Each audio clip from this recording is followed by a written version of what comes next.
So today we're going to use ULTY and we're going to see what the account would look like if you had drip on or drip off, or if you were using something similar to what I'm doing. We're going to see what the advantages and disadvantages are of each.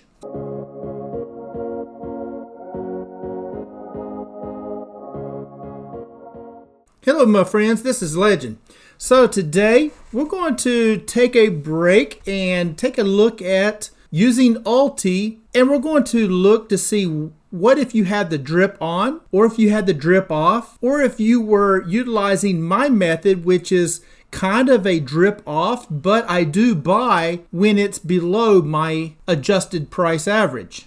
So we'll see what the value of the account is. We'll also be able to take a look at what those unrealized gains are and how much in distribution that you would make for each. And all of this is starting at March 2025 when ULTY switched to weekly payouts. So let's just go ahead and we're going to go right over to my spreadsheet here that I've made up for this. And let's just find out some of the pros and some of the cons of each.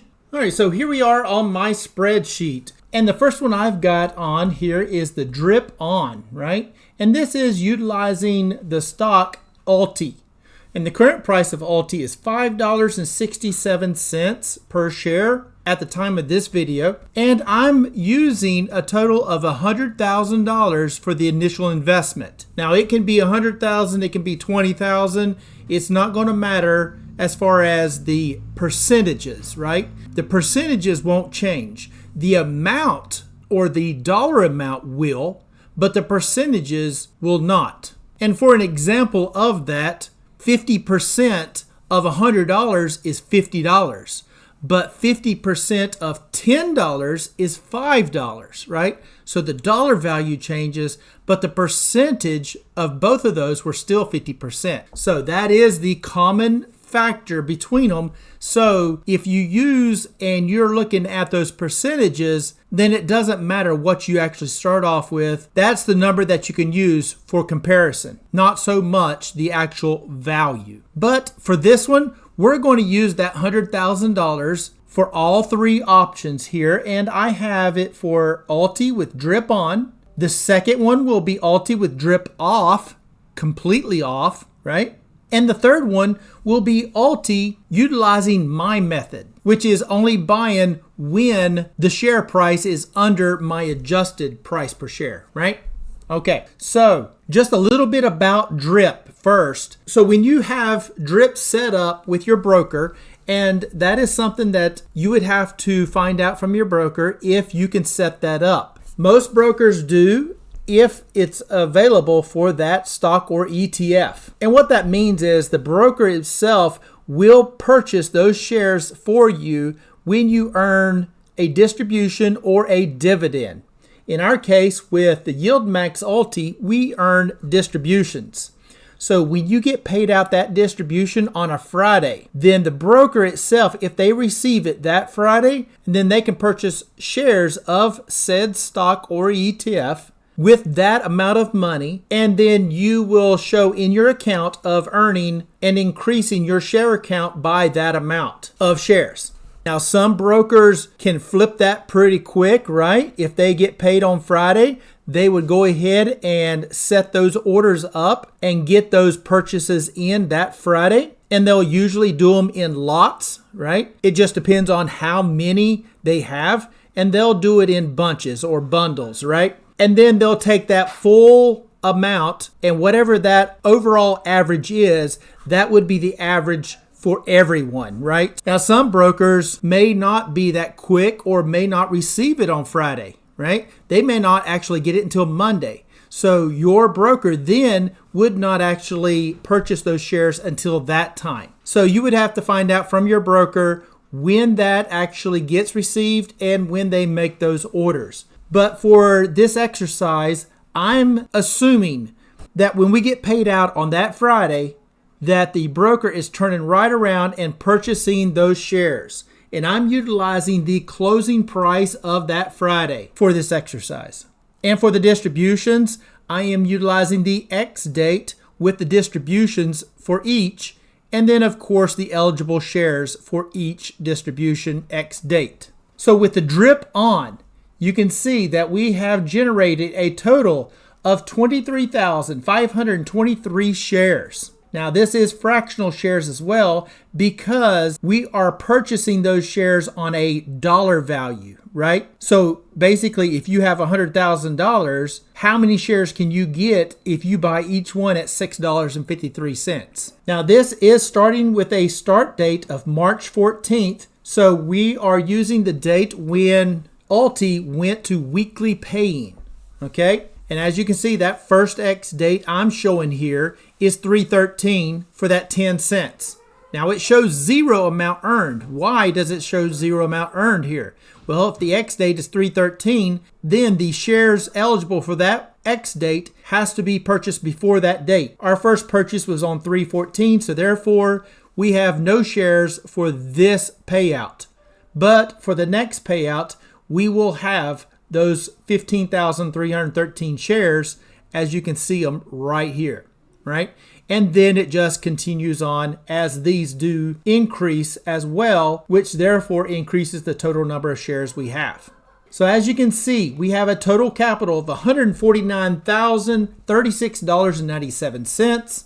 And if you wonder why is the capital so high when you only put in $100,000, right? Well, it's because you are rolling your distributions back in.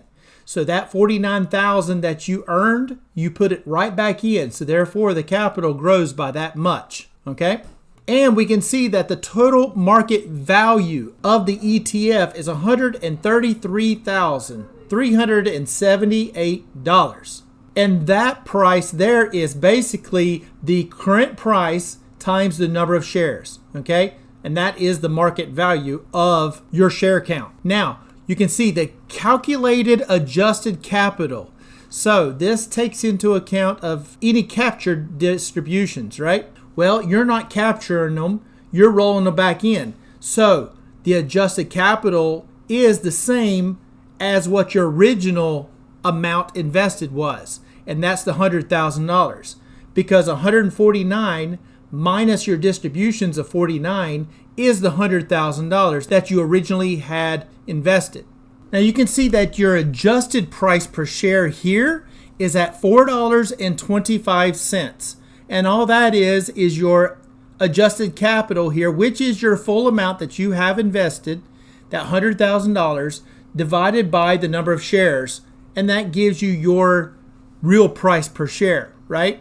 So your real price per share is at $4.25 currently. And if you were to sell out of ULTY, in this case here, you would capture a total of $33,378.76. And why is that? How am I getting this number? Well, your current market value being $133,000 and you only actually have $100,000 invested. Therefore, if you were to sell it out, you would earn $33,000, right? So that is roughly a 22% unrealized gains. And this is with the drip on, okay? But of course, you only receive this if you sell it, all right? Well, if you're not selling it, how much have you made? Well, since you are rolling your distributions back in, you have not made anything, right? Because you spent $100,000 and how much have you put back in your pocket? Well, nothing, right? You have the unrealized gain, but you don't have any gains yet. Now, you could very easily start withdrawing, right, at any point and start actually reducing your capital at risk. Because currently, as you can see, your risk is still 100%. So if tomorrow ULTY shut the door, how much would you lose? Well, out of your pocket, you put in $100,000. That is what you stand to lose. Now, I'm not saying they're going to do that, right? I'm not saying they're going to shut the doors tomorrow. But you also have to understand no one knows what's going on behind the closed doors, right? Now, I'm in ULTY for the long term, but I also want to make sure that I am trying to be the best steward of my money, right? But this is definitely a way with the drip on. It's definitely a way to increase that number of shares. But just always keep in mind, if you are fully dripping any of the YieldMax ETFs or any of the other ones, right? If you're fully dripping, the amount that you have at risk is still 100% of your invested capital, right? Your cash out of your pocket. That's how much you have at risk. Now, if that's part of your plan, then that's fine. I'm just wanting to make sure that you're well aware that that is what is at risk, even though you are earning those distributions. That is only money in your pocket if you are putting it in your pocket. But if you're giving it back to YieldMax, it is not yours any longer, right? So that is with drip on. So how about if you turned drip off, what would you be looking at? And here we are with drip off. But again, we are using that $100,000, and that ends up generating us a total of 15,313 shares, just like before. The only difference is with drip off, we are going to go ahead and capture 100% of those distributions. We are not rolling them back in. We are just taking the money and reinvesting it into other ETFs, other stocks, other investment vehicles, whatever that may be. So this is a one-time amount that is invested, and then you don't purchase again, right? As you can see, it's all blank. So it's that one-time purchase, and that's it. Now, you still earn those distributions, right?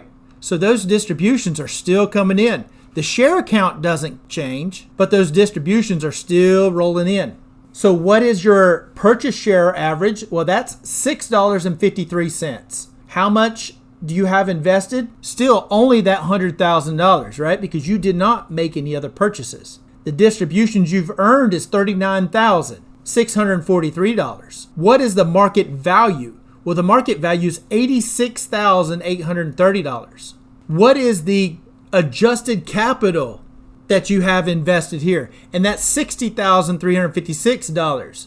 And what that is basically taking your $100,000, and since you are capturing your distributions, that is money that is paying you back out of that $100,000. So therefore, that is your money at risk, right? You have $60,000 at risk still, which is still a 60% at risk, right? Your adjusted price per share being $3.94. And therefore, if you were to sell this using the drip off method here, if you were to sell it at this price, you would earn and clear $26,473.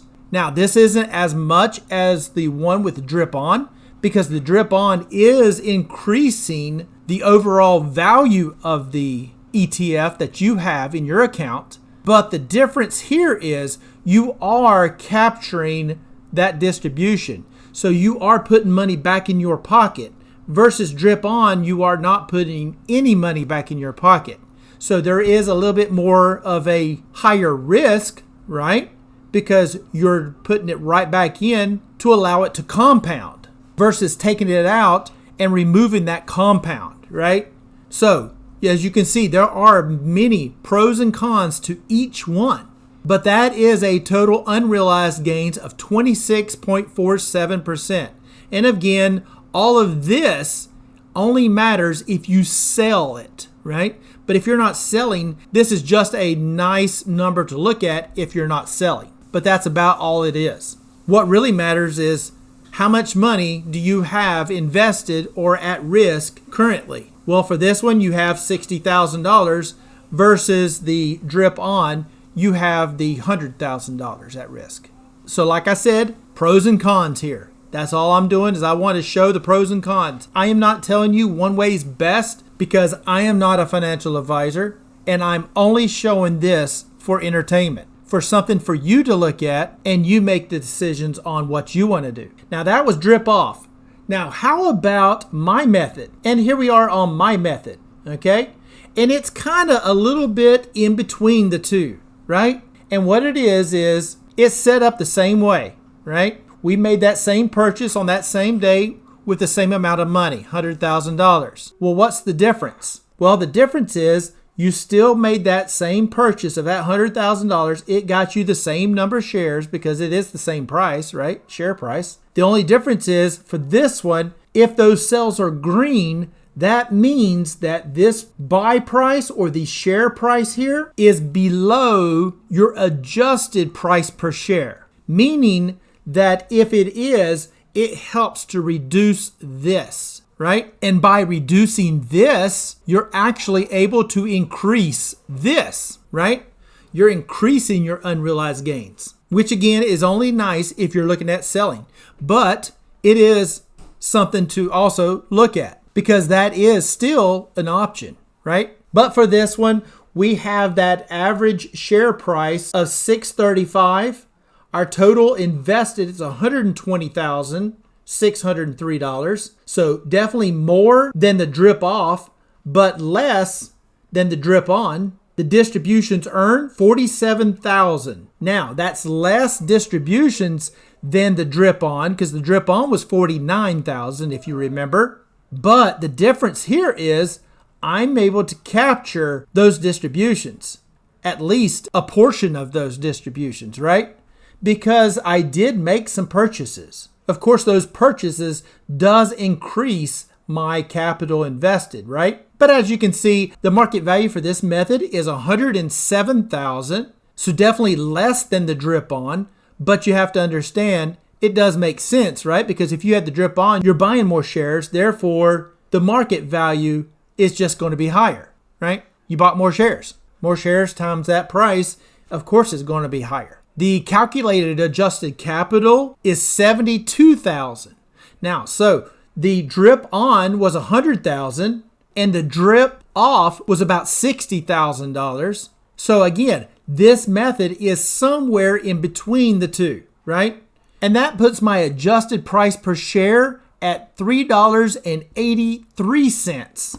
And that puts this better than both of them, right? Because I'm only purchasing when the share price of ULTY is below whatever that value is at that time. Now, granted, once this adjusted price gets so low, chances of you being able to buy is very low, right? Because if it did get down this low, there's probably something else going on and maybe you don't want to necessarily be buying, right? If ULTY dropped down to $3.50, right? So for this one here, again, it does matter what you actually start off with, right? If I started off with $5,000 versus $100,000, then the amount of distributions I would earn would be less with a $5,000 initial investment versus the $100,000. But again, the percentages will be the same. So the percentage I've earned back is 39.65%. The amount at risk, though, is 72.78%. So I've still got 3/4 of this amount still at risk. So it is definitely less than drip on with 100%, right? But not as good as with drip off. Well, the reason being, of course, is just simply that drip off, you are not purchasing any more shares. So this capital does not increase. So therefore, as those distributions are growing, the percentage of that decreases quicker, right? And I think on drip off, it was like 60% at risk and drip on was 100. So again, we are somewhere right in the middle between the two. So my method's not the one that's going to get you probably the highest dollar amount per week, right? Because you're not really growing your shares up until this is paid off. Now, once this gets paid off, then I can basically, in a sense, use drip.